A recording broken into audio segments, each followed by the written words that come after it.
राष्ट्रवादीच्या कार्यकर्त्यावरती किंवा पदाधिकाऱ्यावरती खापर मारण्याचं काम बारणे आप्पांनी करू नये। श्रीरंगाप्पा बारणेंचा पराभव होणार नाही, आम्हाला विश्वास आहे।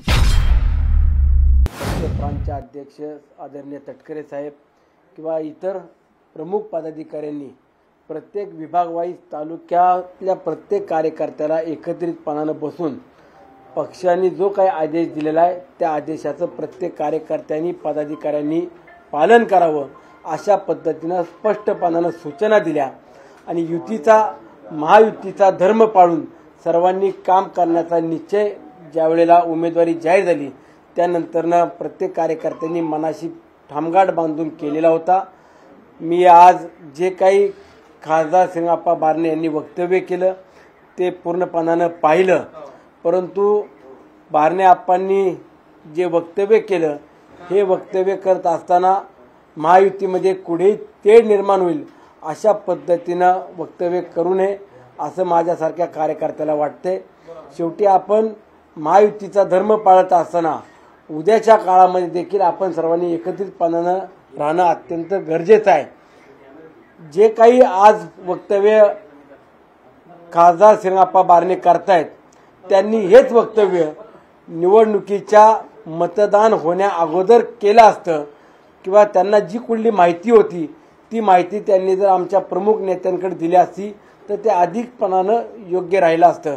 परंतु राष्ट्रवादी काँग्रेस पक्षाच्या माझ्या सर्वसामान्य कार्यकर्ता असेल पदाधिकारी असेल या सर्वांनी झोकून महायुतीचे उमेदवार श्रीरंगाप्पा बारणे यांचं काम केलेलं आहे। सुनीलजी, एक प्रश्न या ठिकाणी एक निर्माण होतो की मागच्या वेळेस जेव्हा लोकसभेमध्ये पार्थ पवारांचा पराभव श्रीरंगाप्पांनीच केला आहे त्याच्यामुळे त्याचा वचपा काढण्याचा हा प्रयत्न आहे असं या ठिकाणी चित्र पाहायला मिळतं।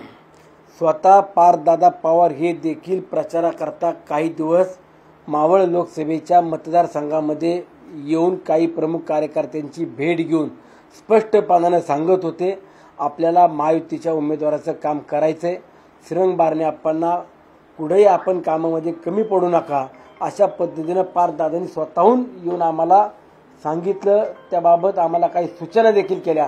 त्यामुळे जाणीवपूर्वक पार्थदादाचा वचपा काढणं किंवा बारणे आप्पांना आता पराभूत करावं अशा पद्धतीनं ज्या काही बातम्या पेरल्या जात आहेत त्यामध्ये कुठलेही तथ्य नाहीये।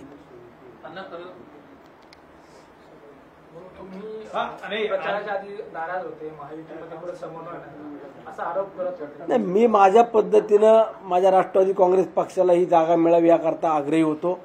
माझ्या नेत्यांकडे किंवा महायुतीतल्या नेत्यांकडे देखील आम्ही आमची बाजू मांडण्याचं काम केलं, परंतु जो काही निर्णय झाला त्या निर्णयाचं स्वागत करून आम्ही सर्व पदाधिकारी कार्यकर्त्यांनी झोकून श्रीरंगाप्पा बारणे यांचं काम केलेलं आहे। नाही, एक गोष्ट या ठिकाणी पाहायला मिळते की ही वेळ खरी तर समर्थन करण्याची महायुतीला समर्थन करण्याची वेळ आहे, परंतु बारणे आप्पा यांचे कार्यकर्ते म्हणतात की अजित पवार गटाकडून आमचा जुना बदला आहे तो पूर्ण करण्याच्या तयारीत आहे आणि पराभव जो झाला तर बदला पूर्ण झाला असंही बोललं जातं। अशा पद्धतीनं राष्ट्रवादी काँग्रेस पक्षातला कुठलाही कार्यकर्ता स्पष्टपणानं किंवा उघडपणानं आपल्याला बोलताना पाहायला मिळालेलं नाही। कुठेही असं वक्तव्य कुठल्या कार्यकर्त्यांनी पदाधिकाऱ्यांनी केलं नाही।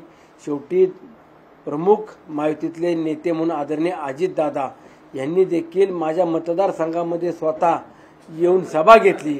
ज्या ठिकाणी दादांची मदत लागेल त्या ठिकाणी मदत घेऊन किंवा कार्यकर्त्यांना सूचना देऊन जिथं जिथं आपल्याला बारणे आप्पांचं काम करावं लागेल, जिथं अडचणी वाटतील त्या सोडवण्याचं काम दादांनी केलेलं आहे। त्यामुळे जाणीवपूर्वक कुठल्याही बातम्या किंवा अफवा पसरवण्याचं कारण नाही। श्रीरंग बारणेंना महायुतीमध्ये खडा टाकण्याचा प्रयत्न केला असं वाटतं का तुम्हाला? कारण थेट तुमच्यावर आरोप करताना महायुतीनं एका घटक पक्षाने काम केलं नाही असं थेट तुमच्यावर त्यांचं वक्तव्य मी ऐकलं त्यावेळी त्यांनी असं स्पष्टपणाने सांगितलं की आमदार किंवा पदाधिकाऱ्यांनी काम केलं परंतु कार्यकर्त्यांनी काही ठिकाणी काम केले नाही। आता ही जर माहिती त्यांच्याकडे अगोदर होती तर त्यांनी मतदान होण्या अगोदर ही माहिती द्यायला पाहिजे होती, परंतु आता मतदान प्रक्रिया पूर्ण झाली आणि निवडणुकीमध्ये कुठं मताधिक्य कमी होईल, हे मताधिक्य कमी होताना जर कुणावरती आरोप करायचे किंवा त्याचं अपयश लपवायचं तर हे राष्ट्रवादीच्या कार्यकर्त्यावरती किंवा पदाधिकाऱ्यावरती खापर मारण्याचं काम बारणे आप्पांनी करू नये, जेणेकरून आपलं अपयश किंवा आपली नाराजी ही मतदारांमध्ये होती ही आपल्याला मान्य करावी लागेल, परंतु तरी देखील राष्ट्रवादी काँग्रेस पक्षाने झोकून काम केले ही देखील आपण लक्षात ठेवलं पाहिजे. श्रीरंग गेल्या बारणेचा पराभव जर झाला महिन्याभरापासून तुम्ही प्रचारात त्यांच्या सोबत आहात, मात्र या वक्तव्यानंतर काही बोलणं झालंय का तुमचं आपणशी? नाही, मी अशा वक्तव्यानंतर त्यांना बोलणं किंवा त्यांच्याशी चर्चा करणं मला योग्य वाटलं नाही. शेवटी माझ्या कार्यकर्त्याला किंवा एखाद्या पदाधिकाऱ्यावरती असे आरोप जर कोणी करत असेल तर आम्हाला असं वाटतं की त्यांच्याशी न बोलणं हेच योग्य राहील.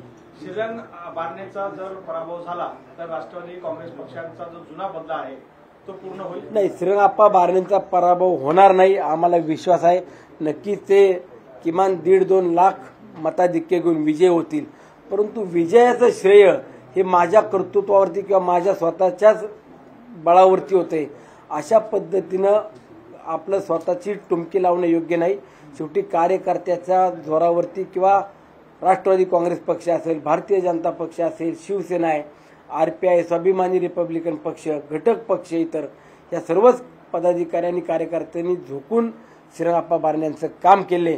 त्यामुळे त्यांनी कुठल्याही कार्यकर्त्याला विसरू नये एवढीच माझी त्यांच्याकडून अपेक्षा आहे. आधी म्हणताना म्हटलंय की राष्ट्रवादीच्या नेते आणि कार्यकर्त्यांवर आपलं अपयश ते टाकू नये. एकीकडे तुम्ही म्हणतात की आपलं अपयश, दुसरीकडे तुम्ही म्हणतात की त्यांचा पराभव होता. नेमके हे विधान कशी घ्यायची? नाही, ह्याच्यामध्ये तुम्हाला मी स्पष्टपणाने सांगतो की श्रीरंगाप्पा बारणे यांना उमेदवारी मिळण्या अगोदर आम्ही कार्यकर्त्यांनी आग्रही होतो की आमच्या पक्षाला किंवा आम्हाला संधी मिळावी. परंतु ज्या वेळेला महायुतीचा निर्णय झाला त्यानंतरनं आम्ही स्पष्टपणाने आमची भूमिका मांडली की आपल्याला युतीचा धर्म पाळून काम करावं लागेल आणि आम्ही सर्व कार्यकर्त्यांनी पदाधिकाऱ्यांनी श्रीरंगाप्पा बारणेंचं काम झोकून तन मन धनानं केलेलं आहे. त्यामुळं आपल्याबाबत असलेली नाराजी किंवा ज्या ठिकाणी आपल्याबाबत ज्या काही चर्चा होत्या त्या चर्चांना कुठंतरी पांघरून घालणं किंवा त्या चर्चांवरती वेगळ्या पद्धतीनं विषांतर करून आपण आपली बाजू कुंपवत आहे हे झाकण्याचं काम करू नका. शेवटी प्रत्येक पक्षाच्या कार्यकर्त्यानं काम प्रामाणिकपणे निष्ठेने केलेलं आहे. पार्थ पवारांचा जो पराभव श्रीरंग बारणेंनी याआधी केला होता त्या पार्श्वभूमीवर जर श्रीरंग बारणेंचा जो संशय आहे त्यांनी जर व्यक्त केला असेल की अजित पवार गटाने माझ्यासाठी काम नाही केलं, त्यात गैर काय? तुम्हाला काय वाटते, काय चुकीचं आहे? मी तुम्हाला हे सांगतो, मावळ लोकसभेच्या 2019 निवडणुकीचा मतदान हे ज्यावेळेला पार पडलं त्यावेळेला पार्थ दादांना राष्ट्रवादी काँग्रेस पक्षाचे 5 लाख मला वाटतं कधी 7 ते 8 हजार मतदान हे पार्थ दादांना त्यावेळेला मिळालं होतं. आणि महायुतीचे उमेदवार म्हणून भारतीय जनता पक्ष, शिवसेना आणि इतर पक्षाचे मिळून 7 लाख मतदान हे बारणे आप्पांना मिळालं होतं. आता शिवसेना म्हणत असताना उद्धव साहेबांची शिवसेना आणि शिंदे साहेबांची शिवसेना याच्यामध्ये किती फूट पडलेली आहे, त्यांचं मतदान किती आहे हे त्यांनी त्यांचं अनालिसिस करावं.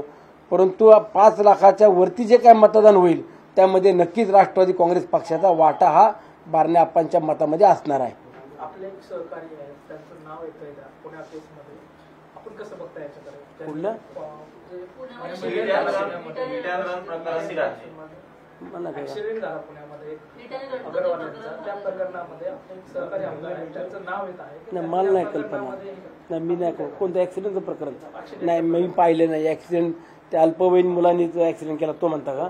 नाही, त्या मी कुठल्याही बातमी किंवा माझ्या ऐकण्यामध्ये आलेली नाहीये, मी त्यात पाहिले नाही. मी जर काही माहिती मिळेल तर मी सांगेल कुणी असेल तर अशा पद्धतीने. पार्थ पवारांना तुम्ही म्हटल्याप्रमाणे जवळपास 5.5 लाख मतं मिळाले, याचा अर्थ असा आहे की श्रीरंग बारणेंना 7 आणि 5 12.5 लाख मतं मिळायला पाहिजे. बारणे आप्पांना ज्या वेळेला मतदान मिळालं त्यावेळेला संपूर्ण शिवसेना, एकच शिवसेना होती, त्या शिवसेनेचं भारतीय जनता पक्ष आणि RPI आणि इतर मित्र पक्षाचे मिळून ते मतदान होतं. त्यामध्ये शिवसेनेची फूट पडल्यावरती उद्धव साहेबांच्या शिवसेनेचं मतदान हे मोठ्या प्रमाणामध्ये खाली तळागाळामध्ये आहे हे आपल्याला नाकारता येणार नाही. ते त्यातलं किती मतदान मिळवण्यामध्ये श्रीरंगाप्पा बारणे यांना यश मिळालं ते मतदान पकडून साधारणतः मला वाटतं की ते 5 लाखापर्यंत जातील. 5 लाखाच्या पुढचं जे मतदान होईल ते राष्ट्रवादी काँग्रेस पक्षाचा असेल असा माझा स्पष्टपणे दावा आहे. श्रीरंग बारणे आप्पांना जर समजा पराभव झाला तर तो पराभव तुम्ही स्वीकार करणार का? पराभव होण्याचा तुमच्यावर पडलं तर तुम्ही ते पण पराभव होण्याचा कुठलाही किंतु परंतु नाही. पराभव होणं अशक्य आहे. बारणे आप्पांना मताधिक्य मिळेल आणि चांगल्या मताधिक्याने ते विजय होतील आम्हाला विश्वास आहे.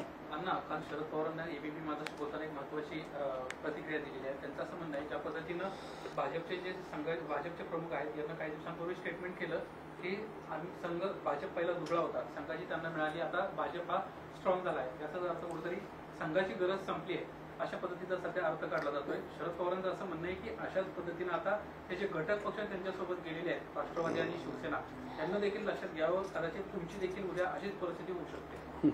आदरणीय साहेबांनी जे काही वक्तव्य केलं त्याच्यावरती उत्तर देणं इथपर्यंत मला असं वाटतं की मी योग्य नाही किंवा त्या पात्रतेचा नाही आहे. त्याबाबत माझे वरिष्ठ नेते जे काय उत्तर द्यायचं किंवा त्याच्या बाबतीत जी दखल घ्यायची ते माझे वरिष्ठ नेते घेतील. मतदान सध्या कमी मागच्या शेवटच्या टप्प्यामध्ये होताना पाहायला मिळालं, तुम्ही नेमकं याचं विश्लेषण कसं कराल? याच्यामध्ये मतदान कमी होताना एकतर सलग 3 सुट्ट्या आल्यामुळं काही मतदार किंवा कामगार वर्ग हा देखील बाहेरगावी फिरण्यासाठी किंवा सुट्टी घेऊन बाहेर गेलेला देखील आपल्याला पाहायला मिळतो. त्याच्याचबरोबर उष्णतेचा अधिकचा जो काही आपल्याला प्रसंग किंवा जी उष्णतेची लाट आपल्याला पाहायला मिळते, त्या उष्णतेमुळे देखील काही मतदानाचा टक्का हा घटलाय, हे नक्कीच आपल्याला नाकारता येणार नाही.